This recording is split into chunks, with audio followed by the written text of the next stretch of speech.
ये देखे अभी बेचारा पहुंचा। अस्सलाम वालेकुम। वापसी आ चुका हूँ। ये अभी पहुंचा है, थका हुआ है और आया तो मैंने सोचा रुक पहले वीडियो बना फिर अंदर जाइयो। मैं कब से इसका इंतजार कर रहा था यहीं खड़े होके। काशी भाई भी रेडी लेके पहुंच गए, वो अपना सामान अंदर रख रहे हैं। तो मेरा तो आईफोन है भाई, आईफोन 13 चेक करो पीछे वाला सारा इन्होंने ब्लर कर दिया मेरे मोबाइल में। देखते अंदर जाते हैं और अगर लेडीज हुई तो हम कैमरा बंद कर लेंगे, अगर नहीं हुई तो कैमरा ऑन रखेंगे। हम कैमरा ऑन रखेंगे। फिलहाल तो कोई लेडीज़ नहीं है और चाचू वो लेटे में मुन्ना से सामान लेके आया। ये मोटरसाइकिलें खड़ी हैं और अभी वो कार काम से पहुंचा है। बेचारे का चेहरा देख के सुबह से याद हो गया था प्रैंक। ये देखें थका पड़ा है। अभी ये कपड़े पहनता है ना, कपड़े यही शायद ठीक है।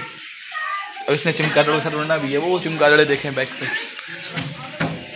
हमारा साथ काम सा है तो मालूम चला कि वो ना वो जलाएगा, क्या बोलते हैं उसको, वो अनार जलाएगा। तो लेने गया, वो लेके आता है तो हम वीडियो बना के आपको भेजेंगे। चेक करना वो अनार।